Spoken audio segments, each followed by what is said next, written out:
जय श्री राधा रानी सरकार की जय श्री वृंदावन धाम की जय श्रीमद्भागवत महापुराण की जय श्री स्वामी शुकदेव जी महाराज की जय गंगा मैया की जय यमुना मैया की जय सरस्वती मैया की जय तीर्थराज महाराज की जय विंध्याचल निवासिनी मैया की जय काशी विश्वनाथ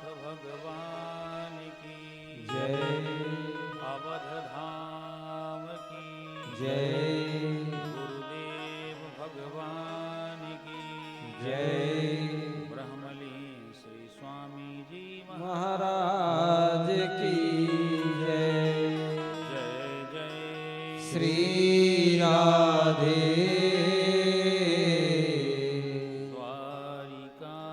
दीश की जय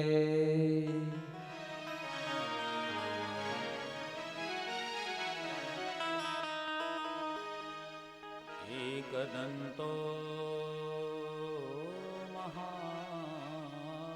महाबुद्धि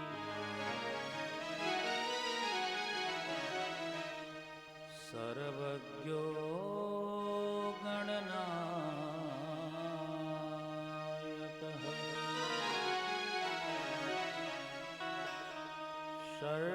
सर्वसिद्धिकरो देवो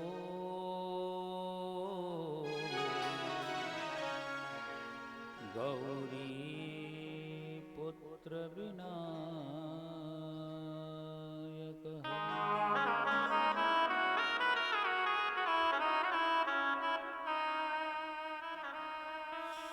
सुमुखश्चैव कदन्तश्च कपिलो गजकर्णकः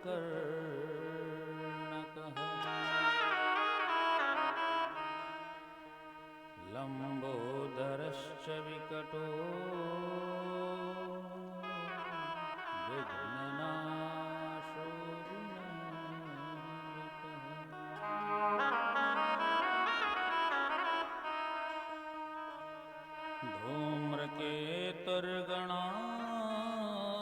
धूम्रकेतुर्गणाध्यक्षो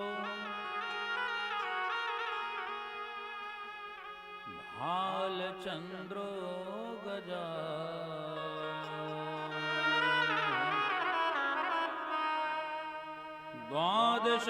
द्वादशैतानि नामानि यः पठेत् शृणुयादपि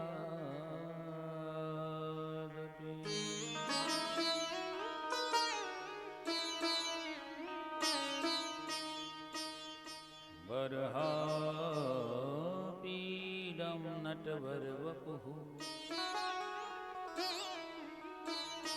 कर्णयो कर्णिकारं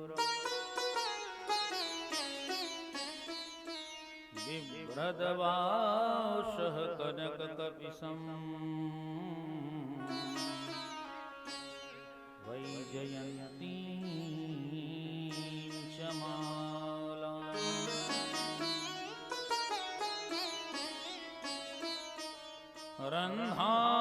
रन्ध्रान् वेणुरधरसुधया पूरयन् गोपवृन्दैः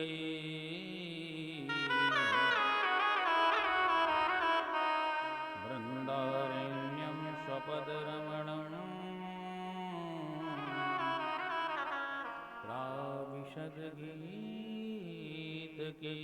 प्राविशद्गीतकीर्तिः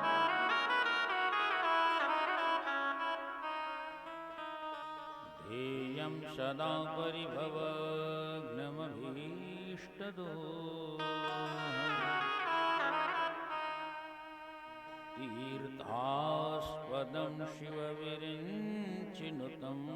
शरैः भृत्यार्तिहं प्रणतपालभवाभिपूतम् वन्दे महापुरुष ते चरणारविन्दम्।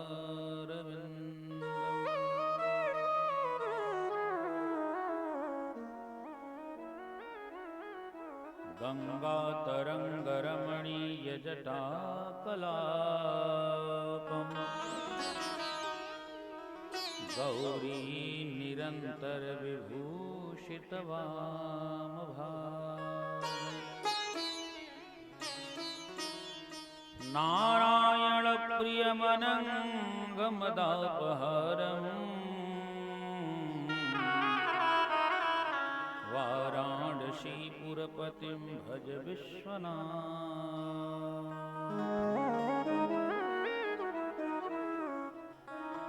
गुरुर्ब्रह्मा गुरुर्विष्णुः गुरुर्देवो महेश्वरः गुरुः साक्षात् परब्रह्म तस्मै श्री गुरवे नमः।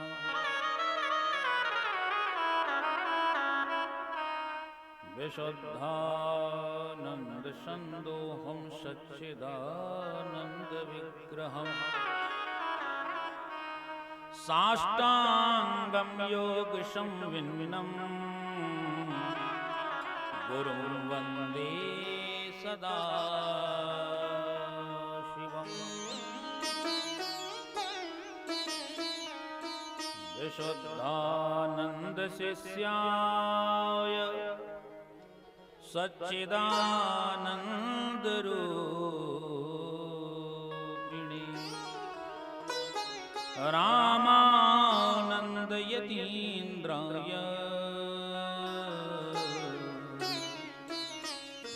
धीरावृते नमो नमः।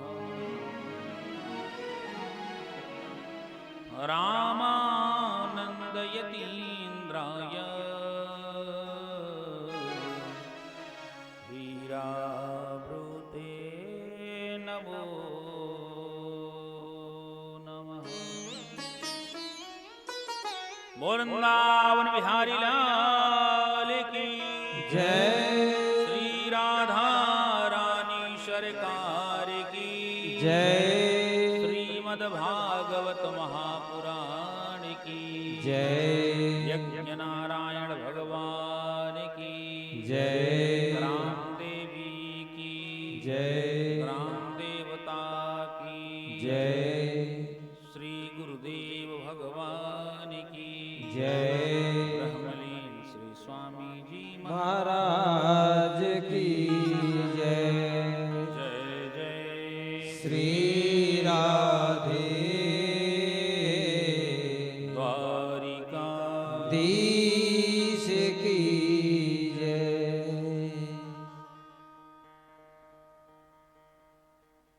परंपरात्पर परब्रह्म परमात्मा अकारण करुणावनुरालय भक्तवांशा कल्पतरु तड़ित विनिंदित पीनावरधारी बाल श्री कृष्ण लाल की वांगमयी प्रतिमूर्ति यह श्रीमद्भागवत महापुराण पूज्य श्री गुरुदेव भगवान के त्रिचरण सप्ताह ज्ञान यज्ञ में आवाहित देवी देवतागण वर्णित आचार्यगण ग्राम देवी ग्राम देवता कुल पुरोहित जी और साथ में आज बड़े ही सौभाग्य और सुखद का क्षण है कि इस कुल के कुल गुरुदेव भगवान भी पधारे हुए हैं। भागवत कथा के इस विश्राम सत्र में आपका आगमन हुआ है।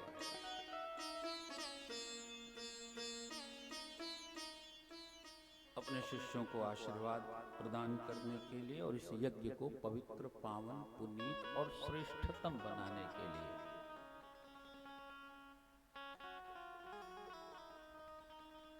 प्रदसुहृद होता गण मातृशक्ति दोबारा भगवान नाम संकीर्तन श्रद्धा भक्ति विश्वास के साथ। वृंदावन बिहारी लाल की जय। श्री राधे राधे गोविंद गोविंद राधे राधे राधे गोविंद गोविंद राधे राधे राधे गोविंद गोविंद राधे राधे राधे गोविंद गोविंद राधे राधे राधे गोविंद गोविंद राधे राधे राधे गोविंद गोविंद राधे गोविंद राधे राधे गोपाल राधे गोविंद राधे राधे गोपाल राधे गोविंद राधे राधे गोपाल राधे गोविंद राधे राधे गोपाल राधे हरि राधे राधे गोविंद गोविंद राधे राधे राधे गोविंद गोविंद राधे राधे राधे गोविंद गोविंद राधे राधे राधे गोविंद गोविंद राधे गोविंद राधे राधे गोपाल राधे गोविंद राधे राधे गोपाल राधे गोविंद राधे राधे गोपाल राधे गोविंद राधे राधे गोपाल राधे राधे